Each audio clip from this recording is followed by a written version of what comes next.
ಶ್ರೀ ಗುರು ಬಸವಲಿಂಗಾಯ ನಮಃ. ಧರ್ಮಗುರು, ವಿಶ್ವಗುರು, ಜಗತ್ತಿನ ಮೊಟ್ಟ ಮೊದಲನೇ ಅನುಭವ ಮಂಟಪ ಅಂದರೆ ಪ್ರಜಾಪ್ರಭುತ್ವ, ಪಾರ್ಲಿಮೆಂಟ್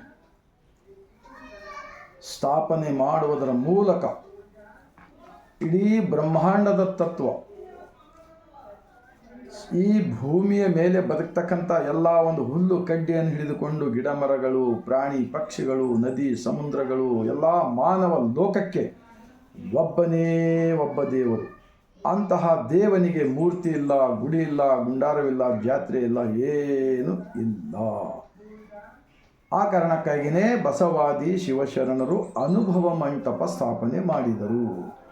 ತಮ್ಮ ಅಂತರಂಗದಲ್ಲಿರ್ತಕ್ಕಂತಹ ದೇವನನ್ನು ಅರಿತುಕೊಂಡು ಬದುಕುವ ಸಲುವಾಗಿ ಮನಸ್ಸುಗಳನ್ನು ಶುದ್ಧಿಯನ್ನಾಗಿಟ್ಟುಕೊಂಡು ಸಕಲ ಮಾನವ ಜೀವಗಳಲ್ಲಿ ದೇವರನ್ನು ಕಂಡ ತತ್ವ ಈ ಜಗತ್ತಿಗೆ ಯಾರಾದರೂ ಕೊಟ್ಟಿದ್ದೆ ಆದರೆ ಅದು ಮಹಾತ್ಮ ಬಸವಣ್ಣನವರು ಮತ್ತು ಶರಣರು ಎಂದು ಹೇಳಲು ನಾವು ಹೆಮ್ಮೆ ಪಡುತ್ತೇವೆ. ಈಗ ಒಂದು ಬಸವಣ್ಣನವರ ವಚನ.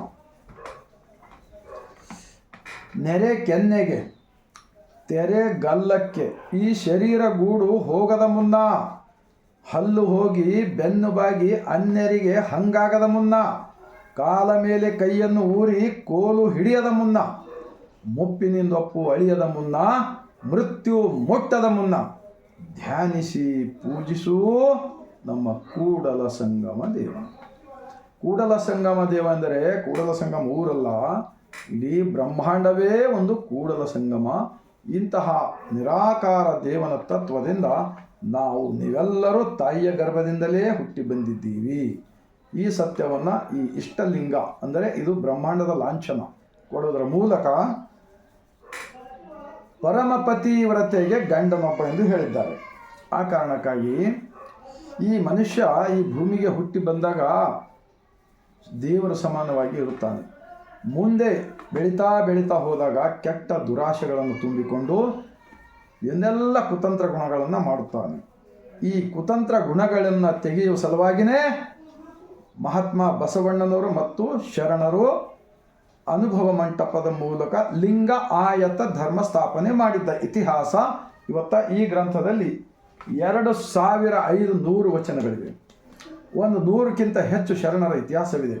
ಪ್ರತಿಯೊಬ್ಬ ಶರಣರು ಉತ್ಪಾದಕ ವರ್ಗದವರು, ದುಡಿಯುವ ವರ್ಗದವರು. ಇಂತಹ ಸತ್ಯದ ಒಂದು ಕಲ್ಪನೆ 12ನೇ ಶತಮಾನದಲ್ಲಿ ಯಾವುದೇ ಮೊಬೈಲ್ ಫೋನ್ ಇದ್ದಿಲ್ಲ, ಯಾವುದೇ ವಾಹನ ಸೌಲಭ್ಯಗಳಿದ್ದಿಲ್ಲ.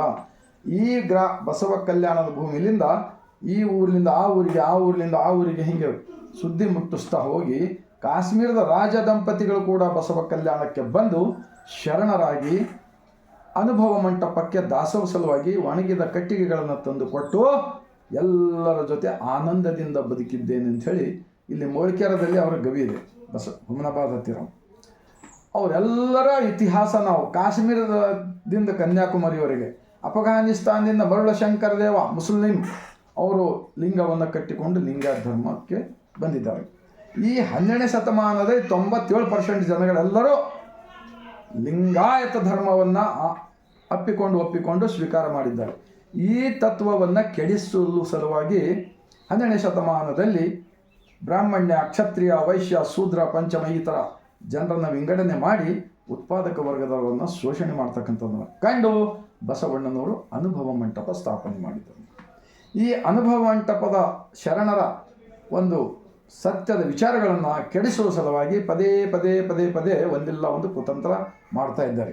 ಇದು ಎಂದೆಂದಿಗೂ ಅವರಿಗೂ ಸಕ್ಸಸ್ ಆಗಲು ಸಾಧ್ಯವೇ ಇಲ್ಲ. ಯಾಕೆಂದರೆ ವಚನಗಳೆಂದರೆ ಸೂರ್ಯನ ಬೆಳಕಿದ್ದಂತೆ ಇವೆ, ಅವ್ರು ಏನೇ ಮಾಡೋದಕ್ಕೂ ಆಗೋದಿಲ್ಲ. ಈ ಬಸವ ಕಲ್ಯಾಣ ಒಂದು ಶರಣರ ನಾಡು. ಇವತ್ತು ಜಗತ್ತಿನ ಜನಗಳೆಲ್ಲ ಬಸವ ಕಲ್ಯಾಣಕ್ಕೆ ಬರಬೇಕಂತೇಳಿ ಆಸೆ ಪಟ್ಟಿದ್ದಾರೆ. ಈ ಕೇಂದ್ರ ಹೇಗೆ ಆಗಬೇಕಂದ್ರೆ ಬಂದವರನ್ನು ಅಪ್ಪಿಕೊಂಡು ಎಲ್ಲರೂ ನಮ್ಮವರು ಅಂಥೇಳಿ ಅವತ್ತು ಬಸವಣ್ಣನವರು ಅಪ್ಪಿಕೊಂಡಿದ್ರಲ್ಲ, ಅಪ್ಪನು ನಮ್ಮ ಮಾದಾರ ಚೆನ್ನಯ್ಯ, ಬಪ್ಪನು ನಮ್ಮ ಡೋಹಾರ ಕಕ್ಕಯ್ಯ, ಚಿಕ್ಕಯ್ಯ ನನ್ನಯ್ಯ ಕಾಣಿರಣ್ಣ, ಅಣ್ಣನು ನಮ್ಮ ಕಿನ್ನರಿ ಬೊಮ್ಮಯ್ಯ ಎನ್ನ ನೇತಕ್ಕೆ ಅರಿಯಿರಿ ಕೂಡಲ ಸಂಗಮ ದೇವ ಅಂಥೇಳಿ ಅವರೆಲ್ಲರನ್ನ ನೀವೇ ದೊಡ್ಡವರಪ್ಪ ಅಂಥೇಳಿ, ಯಾಕಂದರೆ ಅವರೆಲ್ಲರೂ ಸತ್ಯದ ಮಾರ್ಗಕ್ಕೆ ಬಂದರು. ಇವತ್ತು ಈ ಬಸವ ಕಲ್ಯಾಣದಲ್ಲಿ ಬಸವಾದಿ ಶಿವಶರಣರ ಹಿಂದೂ ಸಮಾವೇಶ. ಯಾಕಪ್ಪ? ಬಸವಣ್ಣನವರು ಸ್ಥಾಪಿಸಿದ ಧರ್ಮ ಬ್ರಹ್ಮಾಂಡದ ಲಾಂಛನ ಕೊಟ್ಟು ಇಷ್ಟಲಿಂಗವನ್ನು ಕೊಟ್ಟು ನಿಮ್ಮ ದೇಹವೇ ನಿಮಗೆ ದೇವಾಲಯವೆಂದು ಹೇಳಿದ ಕಾರಣಕ್ಕಾಗಿ ಈ ಸತ್ಯವನ್ನು 770 ಜನ ಅಮರಗಣಗಳು 1,96,000 ಶರಣರು ಈ ಧರ್ಮವನ್ನು ಸ್ವೀಕಾರ ಮಾಡಿ ಆಚರಣೆಯಲ್ಲಿ ತಂದಿದ ಇತಿಹಾಸ ಈ ಗ್ರಂಥದಲ್ಲಿ ಇದೆ. ಮತ್ತು ಎಲ್ಲ ಶರಣರು ಬಸವಣ್ಣನವರನ್ನು ಧರ್ಮಗುರು ಅಂತ ಒಪ್ಪಿಕೊಂಡಿದ್ದಾರೆ. ಮತ್ತು ಬಸವಣ್ಣನವರು ಏನು ಹೇಳ್ತಾರೆ, ನೀವೆಲ್ಲರೂ ದೊಡ್ಡವರಪ್ಪ, ನಾನು ಚಿಕ್ಕವನಂತ ಹೇಳಿ ನನಗಿಂತ ಕಿರಿಯರಿಲ್ಲ, ಶಿವಭಕ್ತರಿಗಿಂತ ಹಿರಿಯರಿಲ್ಲ ಅಂತ ಹೇಳಿದಾರಲ್ಲ. ಶಿವಭಕ್ತರಂದ್ರೇನು, ಅವರ ಉದ್ದೇಶ ಏನಪ್ಪ ಅಂದರೆ, ಯಾರು ಒಬ್ಬ ದೇವನನ್ನು ಅಂತರಂಗದಲ್ಲಿ ನಂಬಿ ಸಮಾನತೆ ಭಾವವನ್ನು ಇಟ್ಕೊಂಡು ದಯವೇ ಧರ್ಮದ ಮೂಲ ಅಂತೇಳಿ ನಂಬಿ ಯಾರು ಬದುಕ್ತಿರಲ್ಲ ಅವರೆಲ್ಲರೂ ಶಿವಭಕ್ತರೆಂದು ಹೇಳಿದ್ದಾರೆ. ಈಗ ಬಸವಾದಿ ಶಿವಶರಣರ ಹಿಂದೂ ಸಮಾವೇಶ ಅಂದರೆ ಈ ಲಿಂಗ ಆಯತ ಧರ್ಮವನ್ನು ಇಡೀ ಸಂಪೂರ್ಣವಾಗಿ ನಾಶ ಮಾಡ್ತಕ್ಕಂಥ ಒಂದು ದೊಡ್ಡ ಇವರ ಕುತಂತ್ರವಿದೆ. ಇಂತಹ ಕುತಂತ್ರವನ್ನು ಕೈಬಿಟ್ಟು ಬಸವಣ್ಣನವರ ತತ್ವಕ್ಕೆ ಶರಣಾದರೆ ಮುಂದಿನ ದಿನಗಳಲ್ಲಿ ನಿಮ್ಮೆಲ್ಲರಿಗೂ ಕಲ್ಯಾಣವಾಗಲಿದೆ, ಒಳ್ಳೆಯದಾಗಲಿದೆ. ಒಂದು ವೇಳೆ ಈ ಒಳಪಂಗಡದವರು ಎಲ್ಲರೂ ಇದ್ದಿರಲ್ಲ ಲಿಂಗಾಯತು, ನೀವೆಲ್ಲರೂ ವಚನಗಳು ಓದಿರೋ ಇಲ್ಲೋ ನನಗೆ ಗೊತ್ತಿಲ್ಲ. ನಾನಂತೂ 27 ವರ್ಷದಿಂದ ವಚನಗಳನ್ನು ಓದ್ತಾ ಇದ್ದೀನಿ ಮತ್ತು ನನ್ನ ಕರ್ತವ್ಯ ಕೂಡ ಸರ್ಕಾರಿ ಕರ್ತವ್ಯ ಮಾಡ್ತಾ ನಾನು ಪ್ರಚಾರ ಕೂಡ ಮಾಡಿದ್ದೇನೆ. ನಮ್ಮ ಬಸವ ಕಲ್ಯಾಣದಲ್ಲಿಯೇ 400 ಮನೆಗಳಲ್ಲಿ 2005ನೇ ಇಸ್ವಿಯಲ್ಲಿ ಇಲ್ಲಿ ಕಲ್ಯಾಣದಲ್ಲಿ ಶರಣಾರ್ಥಿ ಎಂಬರು ಯಾರಿದ್ದಿಲ್ಲ. ಈ ಸರಳ ಸಜ್ಜನಿಕೆಯ ವಿಚಾರವನ್ನು ಮನೆಗಳಿಗೆ ಪ್ರಚಾರ ಮಾಡಿದ್ದೀವಿ. ಅವತ್ತಿನಿಂದ ಇವತ್ತಿನವರೆಗೆ ನಾನು ಶರಣು ಎಂಬ ಶಬ್ದ ಬಿಟ್ಟು ಇನ್ನೊಂದು ಬಳಸುವುದಿಲ್ಲ.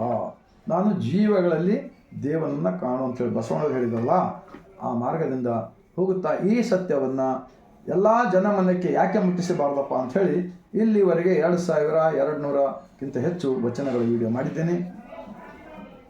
ನಿಮಗೆ ಇದರ ಬಗ್ಗೆ ಅರಿವು ಬಂದರೆ ಆಚರಣೆ ಮಾಡಿ, ಇಲ್ಲಂದ್ರೆ ಬಿಡಿ. ನೀವು ಒಳ್ಳೆಯದು ಮಾಡಲಿಕ್ಕೆ ನಿಮ್ದಿಂದ ಆಗಿಲ್ಲಲ್ಲ, ಕೆಟ್ಟದಂತ ಮಾಡಬೇಡ್ರಪ್ಪ. ನಿಮ್ಮ ಮನೆಗೆ ಅಂಗಳದಲ್ಲಿ ಅಥವಾ ನಿಮ್ಮ ಗಲ್ಲಿಯಲ್ಲಿ ಒಂದು ಮರವನ್ನು ಹಚ್ಚುವುದು ಆಗ್ಲಿಕ್ಕಾಗಿಲ್ಲ ಅಂದರೆ ಇನ್ನೊಬ್ಬರು ಗಿಡವನ್ನು ಕಡಿಬೇಡ್ರಪ್ಪ. ಆದರೆ ಈ ಕುತಂತ್ರ ಗುಣವನ್ನು ಬಿಡಬೇಕು.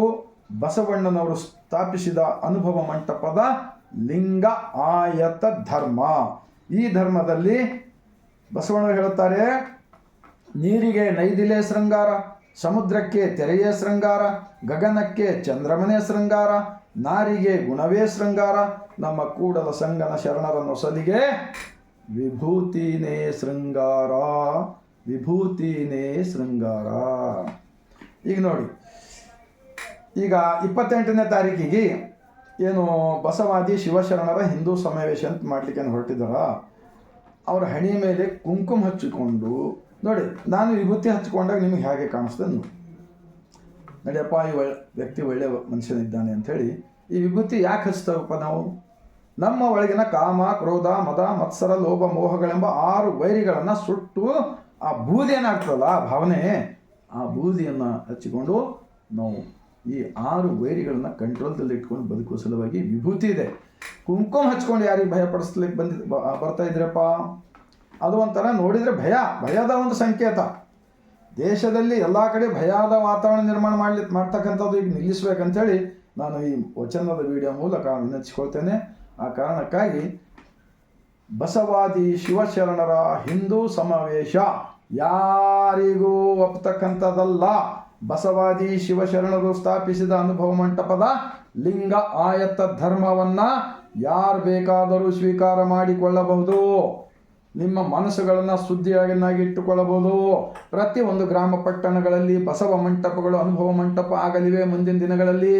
ಇವತ್ತು ದೇಶದಲ್ಲಿ ಬಡತನ, ನಿರುದ್ಯೋಗ, ಅನಾರೋಗ್ಯ, ಅನಾಚಾರ ತುಂಬಿ ತುಳುಕ್ತಾ ಇದೆ. ಭ್ರಷ್ಟಾಚಾರ ಹೆಚ್ಚಾಗ್ತಾ ಇದೆ. ನಮ್ಮ ಕೂಡ ಗೊತ್ತಿರಲಾರ್ದಕ್ಕೆ ನಾವು ಕೂಡ ಏನೇನು ತಪ್ಪು ಮಾಡ್ತಾ ಇರ್ತೀವಿ.